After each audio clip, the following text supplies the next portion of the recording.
उन्होंने एक बार वरुण देव से प्रार्थना की। वरुण देव ने कहा कि राजन, आपके संतान तो हो जाएगी, लेकिन एक शर्त है कि आप अपनी पहली संतान को हमें प्रदान करेंगे। राजा हरिश्चंद्र ने वचन दे दिया कि ठीक है महाराज, हम अपनी पहली संतान को आपके लिए भेंट कर देंगे। तो वरुण देव के कृपा प्रसाद से और राजा हरिश्चंद्र के घर में एक सुंदर बालक का जन्म हुआ, जिसका नाम उन्होंने रोहित रखा। रोहितास के जन्म लेते ही और वरुण देव प्रकट हो गए और बोले, राजन, ये पुत्र आप हमें दो, आप अपने वादे के मुताबिक। राजा पुत्र मोह में बोले कि महाराज, अभी से आप इसका क्या करेंगे? अभी तो इसके दांत भी नहीं निकले हैं, ये माँ का दूध पीता है। ये माँ का दूध पीना छोड़ देगा तब मैं इसको आपके लिए दे दूंगा। वरुण देव मान गए। बालक जब कुछ बड़ा हुआ, माँ का दूध छूट गया, दांत निकल आए, अन्य भोजन करने लग गया, तो वरुण देव फिर पधारे। तो राजा बोला कि महाराज, अभी आप इसका क्या करेंगे? इसका यज्ञोपवीत संस्कार आदि भी नहीं हुआ है। जन्मनाथ जाते सूत्रः संस्कारात् दुजुच्यते। अभी तो इसकी सूत्र संज्ञा है, इसका अभी यज्ञोपवीत संस्कार करा दूं तब आप ले जाना। वरुण देव फिर मान गए कि ठीक है भाई। अब बालक 5 वर्ष का हो गया, उसका यज्ञोपवीत संस्कार भी राजा हरिश्चंद्र ने करा दिया। तब वरुण देव जी पधारे और बोले कि राजन, अब ये पुत्र हमें प्रदान करो। राजा बोला, महाराज, ये पुत्र मैंने आपको देने का वचन दिया है, ये मैं आपको अवश्य दूंगा, लेकिन अभी मैंने इसका यज्ञोपवीत संस्कार कराया है। ये कुछ विद्या अध्ययन और कर ले तब आप इसे भले ही ले जाए। वरुण देव बोले, राजन, ये आप क्या बकवास करते हो? बार बार झूठे वादे करते हो। या तो ये बालक अब की बार हमको दे देना, वरना राजन हम भी कम नहीं है। ऐसा कहकर वरुण देव चले गए और राजा ने रोहित को विद्या अध्ययन के लिए भेज दिया। विद्या पूरी होने पर जब रोहित लौट करके घर आ रहा था, तो इसको किसी ने कहा कि रोहित, तुम घर मत जाओ, क्योंकि वहां जाने पर तुमको वरुण देवता ले जाएंगे, क्योंकि तुम्हारे पिता ने और तुमको वरुण देव के लिए देने का वायदा किया है। रोहित बालक तो थे ही, मन बदल गया और श्रीमद् भागवत के अनुसार ये अपने पिता के पास में नहीं गए। उधर वरुण देव को पता लगा कि बालक की गुरुकुल से विदाई हो गई है, तो वो राजा के पास में पहुंचे और बोले, राजन, बालक कहाँ है? कि महाराज, वो तो गुरुकुल से आया ही नहीं। कि नहीं, आप झूठ बोलते हो, आपने बालक को कहीं छुपा करके रखा है। वरुण देव नाराज हो गए और राजा हरिश्चंद्र को जलोदर होने का शाप दे दिया। राजा को जलोदर हो गया, पेट में पानी भर गया, हिलना डुलना भी मुश्किल हो गया। प्रिय उधर रोहितास को किसी के द्वारा मालूम पड़ा कि मेरे पिताजी को जलोदर हो गया और वो बहुत पीड़ित है। तो रोहित बड़ा दुखी हुआ कि अरे, मेरे कारण और मेरे पिता को कष्ट झेलना पड़ रहा है। अगर मैं चला जाता तो मेरे पिता को ये कष्ट नहीं होता। रोहित का पितृ मोह जगा और वो चल पड़े अपने पिता से मिलने के लिए। संयोग बस रोहित को रास्ते में एक गरीब ब्राह्मण मिला। उसने कहा कि अरे बेटा, तू जानता है कि तेरे साथ में क्या सलूक हो गया? तेरे साथ में और क्या सलूक हुआ? रोहित बोला, महाराज, मैं सब कुछ जानता हूं, लेकिन आप मुझे जाने दीजिए, नहीं तो मेरे पिताजी के प्राण निकल जाएंगे। वह ब्राह्मण बोला, बेटा, मैं एक उपाय बताता हूं जिससे तेरे प्राण भी बच जाएंगे और तेरे पिता भी ठीक हो जाएंगे। कि तो महाराज, ऐसा उपाय जानते हो तो बताओ। वह ब्राह्मण बोला कि बेटा, मेरे 4 बेटे हैं, लेकिन मैं इतना गरीब हूं कि इन चारों को पेट भर भोजन भी नहीं मिलता है। मैं बड़ा दुखी हूं। अगर तेरे पिता मुझे कुछ धन दे दें तो मैं अपने एक बेटे को आपके पिता के लिए दे दूं, उसे तेरे पिता वरुण देव को दे देंगे, जिससे तुम भी बच जाओगे और तुम्हारे पिता भी ठीक हो जाएंगे। रोहितास ने जाकर ये बात अपने पिता को कही। तब राजा हरिश्चंद्र ने और धन देकर ब्राह्मण के एक पुत्र को खरीद लिया और उसे वरुणदेव को प्रदान कर दिया। राजा का जो जलोदर का रोग था वह ठीक हो गया, उनको बड़ी राहत मिली। और तब महाराजा हरिश्चंद्र ने संकल्प लिया कि आज के बाद कभी झूठ नहीं बोलेंगे।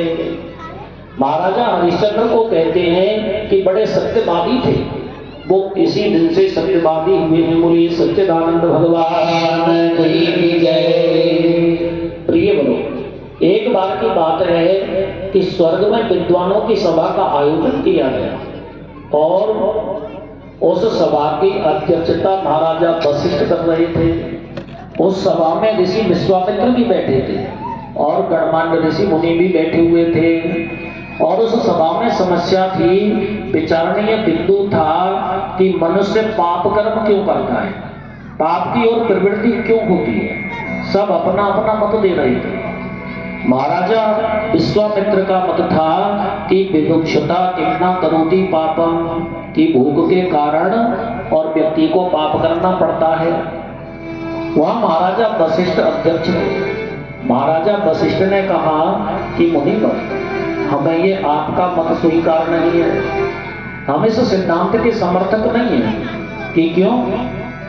वशिष्ठ जी बोले कि जब व्यक्ति का मनोबल गिर जाता है तब वो पाप करता है, और मनोबल जीवित है तो चाहे कितनी ही विषम परिस्थिति में हो, कितना ही भूखा हो, पाप नहीं कर सकता। और जब मनोबल गिर जाता है, मन में पाप छा जाता है, फिर वह कितना भी छका हुआ हो, पाप कर्म करता है। तो पाप कर्म के लिए मनोबल की प्रधानता है, परिस्थिति की प्रधानता नहीं है। वशिष्ठ की ये बात सुनकर सभी सभासद बोल पड़े कि भाई ये बात सही है। लेकिन विश्वामित्र बोले कि क्या कोई ऐसा इस धरती पर है जिसका मनोबल आप इतना समझते हैं कि विषम परिस्थिति में वह पाप नहीं करे, अपने धर्म से विचलित नहीं हो? कोई उदाहरण दो तो इस बात को माने। वशिष्ठ जी बोले है। कौन है? कि मेरा शिष्य हरिश्चंद्र, आप चाहो तो अजमाइश कर लो।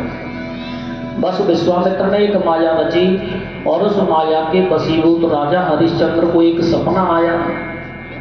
सपने में उनके यहाँ विश्वामित्र आए हैं और राजा हरिश्चंद्र ने स्वप्न में ही ये संकल्प ले लिया कि ये सारा राज्य विश्वामित्र का।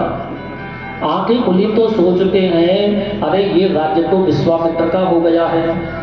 स्वप्न में ही सही, स्वप्न में भी तो मैं ही था। अब जब भी विश्वामित्र आएंगे मैं इस राज्य को विश्वामित्र के सुपुर्द कर दूंगा।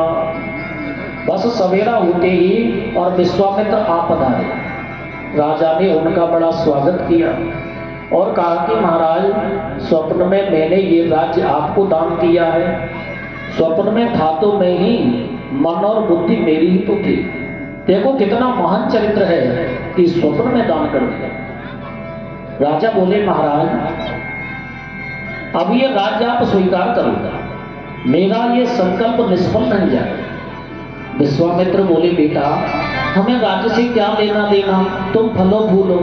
कि नहीं महाराज, स्वप्न में दान कर दिया तो अब ये राज्य आपका है। सोई विश्वामित्र ने और स्वीकार कर लिया और बोले राजन, आपने दान किया है तो दान के साथ कुछ दक्षिणा भी तो होनी चाहिए। जैसे कन्यादान के बाद दहेज भी दिया जाता है, ऐसे ही आपने इतना बड़ा दान किया है तो कुछ दक्षिणा भी तो दो। राजा बोले महाराज आज्ञा करो, क्या दक्षिणा दो? विश्वामित्र बोले राजन, आप जैसे व्यक्ति से 2.5 भार सोना, एक बार 100 किलो का होता है, एक बार 100 किलो का होता है, 2.5 मन का, यानी 250 किलो से। राजा ने मंत्री को आदेश दिया कि खजाने की चाबी लाओ। विश्वामित्र बोले राजन, ये राज्य तो आप हमें दान कर चुके हो ना, तो फिर खजाना किसका? अरे खजाना भी तो हमारा हो चुका, खजाने की चाबी हमें लाओ। और इस गद्दी से उठे। राजा उठकर एक तरफ खड़े हो गए। तब विश्वामित्र बोले कि अब लाओ 2.5 भार सोना। तब प्रजाजन सोने की व्यवस्था करने लगे कि अभी 2.5 बार सोना हम मिलकर के इकट्ठा करते हैं। तभी विश्वामित्र लाल आंखें करते हुए बोले कि ठहरो, तो मेरी प्रजा हो, मेरे अनुशासन में चलना पड़ेगा। किसी ने भी अगर राजा को 1 तोला भी सोना दिया तो फांसी पर चढ़ा दिए जाओगे। ओहो, कैसी विषम परिस्थिति आई। खजाने से लेने नहीं देते और प्रजा से भी देने नहीं देते। राजा भी बोले, हे प्रजाजनों, ये विश्वामित्र जी ठीक ही कह रहे हैं, आप मेरे धर्म की रक्षा करो और अब आपके राजा ये विश्वामित्र हैं, इनकी आज्ञा का पालन करो और इनके कहने के अनुसार मर्यादा में रहिए। विश्वामित्र बोले, राजन, इस राज्य की जहां तक सीमा है वो मेरी है, इसीलिए मेरे राज्य की सीमा से घड़ी भर में बाहर निकल जाओ। महाराज अयोध्या की सीमा से और अपनी रानी व पुत्र के सहित बाहर निकल गए और पीछे पीछे विश्वामित्र भी आ गए और बाहर आकर के बोले कि राजन, अब लाओ मेरा 2.5 बार सोना, नहीं तो मैं अभी तुमको साथ देता हूं। तब राजा ने निवेदन किया कि प्रभु, आप मुझे 1 महीने का समय दो, मैं 1 महीने में आपकी व्यवस्था कर दूंगा। इतना सुनकर विश्वामित्र चले गए कि ठीक है राजन, हम आपको 1 महीने की मोहलत देते हैं, 1 महीने के अंदर आप कहीं से भी व्यवस्था कर दो। अब राजा हरिश्चंद्र और अपने परिस्थिति को देखते हैं कि हे भगवान, में क्या से क्या हो गया। उनके पीछे पीछे उनकी पत्नी तारावती व पुत्र रोहितास भी जा रहे हैं। रास्ते में एक जगह रोहित को प्यास लगी तो रोहित एक तरफ जाने लगा। तो राजा बोले, बेटा कहाँ जा रहे हो? कि पिताजी, मुझे प्यास लगी है, उस प्याऊ पर पानी पी करके आता। हरिश्चंद्र बोले, बेटा तूने क्षत्रिय कुल में जन्म लिया है, तूने उस कुल में जन्म लिया है जिस कुल में प्यासे को पानी पिलाया जाता है लेकिन किसी का पिया नहीं जाता। अपने पुरुषार्थ से पानी पियो बेटा। आज हम गरीब हैं तो क्या हुआ, लेकिन हम क्षत्रिय कुल भूषण हैं, ऐसे किसी के सामने हाथ पसार करके पानी नहीं पीना है। कहीं कोई तालाब आएगा, कुआं आएगा, नदी आएगी, तब बेटा वहां पानी पीना है। प्रिय बनो, धर्म और संस्कृति की रक्षा कैसे होती है, धन्य है। कैसी हमारी संस्कृति रही होगी, कैसा समय रहा होगा। महाराजा हरिश्चंद्र की बात सुनकर और रोहित को कोई गिलानी नहीं हुई और वो वापिस आ गए। चलते चलते तीनों प्राणी और काशी नरेश की सीमा में पहुंच गए। वहां उन्होंने 7 रात गुजारी लेकिन धन का कोई इंतजाम नहीं बैठ पाया। 2.5 बार सोना तो दूर की बात है, बेचारों को कहीं से भरपेट रोटी की भी व्यवस्था नहीं बैठ पाई। और महाराजा विश्वामित्र आ खड़े हुए कि राजा, 7 दिन बीत गए, कहीं व्यवस्था बैठी कि नहीं। विश्वामित्र को प्रणाम कर राजा बोले कि गुरुदेव, आप चिंता ना करें, 1 सप्ताह ही तो बीता है, मैंने 1 महीने का वचन दिया है, अभी तो 3 सप्ताह बाकी है, इसलिए मैं व्यवस्था करूंगा। विश्वामित्र बोले, राजन एक काम कर, तेरा ये राज्य भी ले ले, क्यों परेशान होता है, और दक्षिणा से भी माफ, लेकिन एक बार तो ये कह दे कि ये दक्षिणा में नहीं दे सकता, ये दक्षिणा में नहीं दे सकता। हरिश्चंद्र बोले, महाराज क्या कहा आपने? अरे अभी रगों में खून है, पानी नहीं है, ये क्षत्रिय की जबान है, कोई हवा में लहराता झंडा नहीं है कि जो हवा के साथ इधर उधर फड़फड़ाने लगे। मैं क्षत्रिय हूँ, कह दिया सो कह दिया।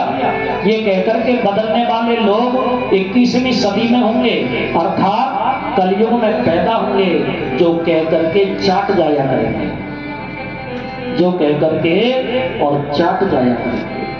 लेकिन मुझे चाहे बिक करके देना पड़े। महाराजा हरिश्चंद्र के मुंह से निकल गया कि चाहे बिक करके देना पड़े, मैं आपका पैसा दूंगा। विश्वामित्र ये सुन करके लौट गए। अब महीने भर में और केवल 2-3 दिन ही बाकी रह गए और विश्वामित्र जी फिर आगमन गए और बोले, राजन हमने बीच में आपसे कुछ नहीं कहा, अब 2 दिन बाकी और है महीना पूरे होने में, 2 दिन बाकी, महीना पूरा होने में हो गए। अब लाओ हमारी दक्षिणा। हरिश्चंद्र ने कहा कि महाराज क्षमा कीजिए, अभी 2 दिन और है, मैं आपका पैसा आपको अवश्य दूंगा। विश्वामित्र बोले ऐसे नहीं राजन, हम आपको बेच करके अपना पैसा वसूल करेंगे, बोलो आप बिकने को तैयार हो? राजा बोले महाराज हाँ मैं बिकने को तैयार हूं, आप मुझे बेच दो और अपना पैसा वसूल कर लो। प्रिय बरो, मार्कंडेय पुराण के अनुसार विश्वामित्र एक डोम को पकड़ करके ले आए और राजा हरिश्चंद्र को एक बार सोने में उस डोम को बेच दिया। जब राजा हरिश्चंद्र जाने लगे तो तारावती बोली कि ठहरो महाराज, मेरे रहते हुए भी आप बिके, ऐसा नहीं हो सकता। आने वाली भारतीय नारी क्या कहेगी कि वो तारावती इतनी स्वार्थी निकली जिसने अपने पति को और अपने सामने बिकते हुए देख लिया और स्वयं रानी बनी बैठी रही। विश्वामित्र से बोली कि पहले मुझे बेच दीजिए महाराज, इस डोम के यहाँ मैं जाऊंगी, मैं काम करूंगी। हरिश्चंद्र बोले तारावती ये तुम क्या कह रही हो, मुझे क्षमा करो, भले ही मैं विषम परिस्थिति में हूं, लेकिन मेरे रहते रहते और तुमको बिकना पड़े तो आने वाला समाज क्या कहेगा कि हरिश्चंद्र ने अपनी पत्नी को बेच दिया। मैंने अग्नि की साक्षी में और तुम्हारा हाथ पकड़ा है, मैं तुम्हारा रक्षक हूं, तो जब तक मेरे शरीर में प्राण है मैं तेरी रक्षा करूंगा। क्या विचित्र चरित्र है, दोनों में होड़ हो रही है। रानी भी कहती है कि स्वामी मैंने भी अग्नि की साक्षी में और आपके पीछे पीछे चलने की प्रतिज्ञा की है, तो पहले मैं बिकूंगी। विश्वामित्र बोले राजन आपने ये क्या होड़ लगा रखी है, आपको बिकना है कि नहीं? हरिश्चंद्र बोले गुरुदेव बिकने के लिए ही तो खड़े हैं, लेकिन मुझे दुख इस बात का हो रहा है कि मेरे जाने के बाद मेरे पुत्र और पत्नी का क्या होगा। विश्वामित्र बोले कि तो पहले इनको बेच ले, फिर बाद में आप चले जाना। तारावती भी बोली कि हाँ स्वामी, पहले आप अपने सामने हमको बेच दीजिए, फिर भले ही आप चले जाना। इतने में ही काशी का एक ब्राह्मण आ गया और विश्वामित्र ने 1.5 बार सोने में हरिश्चंद्र के पत्नी व पुत्र को बेच दिया। माँ बेटे ने हरिश्चंद्र को प्रणाम किया और ब्राह्मण के साथ में चले गए और राजा हरिश्चंद्र ठगे से देखते रह गए। विश्वामित्र को 2.5 बार सोना मिल गया। राजा हरिश्चंद्र ने विश्वामित्र को प्रणाम किया और डोम के साथ में चले गए। विश्वामित्र अपनी दक्षिणा लेकर के चले गए। हरिश्चंद्र को डोम ने और शमशान में कर वसूली पर लगा दिया। अब वो राजा और रात में अकेले आकाश के तारे गिरते हैं, उनको नींद नहीं आती और विचार करते हैं कि हे विधाता तेरे को प्रणाम है, तू कितना बलवान है, पता नहीं मेरी पत्नी कहाँ होगी, कैसे रहती होगी, मेरा बेटा कैसा होगा। डोमगिरी का भी काम करते हैं। डोम ने आदेश दे दिया कि यहाँ कोई भी मुर्दा आए उससे 1 टका वसूल करना और उस पैसे को हमारे खजाने में जमा करना, और कपड़ा घी आटा आदि सामग्री आए उससे तू अपना गुजारा करना, यानी मुर्दे पर चढ़े अन्न वस्त्र से और तू अपना काम चला ले। ऐसी परिस्थिति में और हरिश्चंद्र सब सुन रहे हैं और अपने मालिक का हुक्म ईमानदारी से बजा रहे हैं, निभा रहे।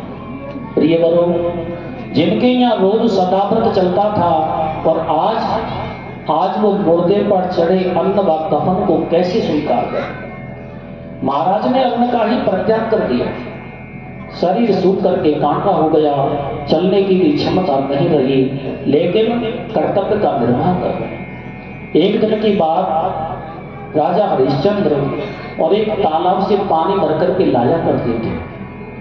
जैसे ही महाराज ने घड़ा पानी में डुबो करके और उठाने लगे तो घड़े को उठा नहीं पाए, वही बैठ गए। इतने कमजोर हो गए, सोचा कि कोई आएगा पानी भरने, उससे उठवा लेना। इतने में कुछ औरतें पानी भरने आई। एक औरत उनसे कुछ दूरी पर पानी भरने लगी। उससे राजा बोले कि देवी कष्ट ना हो तो हमारा भी घड़ा उठवा दो। वो औरत बोली, अरे भाई तुम कौन हो क्या तुम्हारे कोई नहीं है जो तुम इतने कमजोर हो रहे हो, तुमसे अपना घड़ा भी नहीं उठता है, तुम यहाँ क्यों आए? क्या तुम्हारे घर में कोई पानी लाने वाली भी नहीं है? ये सुनकर हरिश्चंद्र बोले कि देवी बस यही मत पूछो कि मेरे कौन था और कौन नहीं है, कि नहीं ये तो बताओ कि आप कहाँ के रहने वाले हैं। हरिश्चंद्र के मुंह से निकल पड़ा कि देवी समय बड़ा बलवान है कि मैं अयोध्या का सम्राट था, मैं अयोध्या का सम्राट था। ये सुनते ही वो औरत बेहोश होकर के गिर पड़ी। थोड़ी देर बाद होश आया तो विलाप करने लगी कि स्वामी आपने अपनी ये क्या हालत बना ली है। वो औरत तारावती थी। आज बड़े दिनों के बाद और पति पत्नी का मिलन हो रहा है, क्या क्षण रहा होगा। महाराजा हरिश्चंद्र ने भी तारावती को पहचान लिया कि तारावती रोहित कुशल तो है, आप कुशल तो हैं। तारावती बोली स्वामी मेरी कुशल तो गई भाड़ में, आप कुशल हैं तो मैं कुशल हूँ, लेकिन आपने अपनी ये क्या हालत बना ली है, कहाँ रहते हैं, क्या करते हैं। हरिश्चंद्र बोले तारावती तुम तो फिर भी ठीक हो, ब्राह्मण के घर में रहती हो, मैं तो शमशान में नौकरी करता हूँ, पर कोई बात नहीं, मुझे संतोष है कि मेरे धर्म की रक्षा हो गई, ऋषि का कर्जा हमने चुका दिया। अब विलाप करने का समय नहीं है, आप धैर्य धारण करो और मुझे देर हो रही है, अब आप मेरा ये घड़ा उठवा दो। प्रियवरों, तारावती कहती है कि स्वामी क्षमा करना, मैं आपकी ये सेवा नहीं कर सकती, क्योंकि मैं ब्राह्मण के यहाँ रहती हूँ और आप डोम के यहाँ रहते हैं। मैं उस ब्राह्मण का धर्म भ्रष्ट नहीं करूँगा, लेकिन मैं आपको उपाय बता देती हूँ, आपका घड़ा उठ जाएगा। आप ऐसा करो, अपने घड़े को गहरे जल में ले जाए, वहाँ आपका घड़ा आपके सिर के निकट आ जाएगा और घड़े को आप उस सिर पर रख लेगा। तो इस तरह हरिश्चंद्र ने घड़े को उठाकर सिर पर रख लिया और बोले तारावती धन्य है आपको, मैं चलता हूँ। आप इसी तरह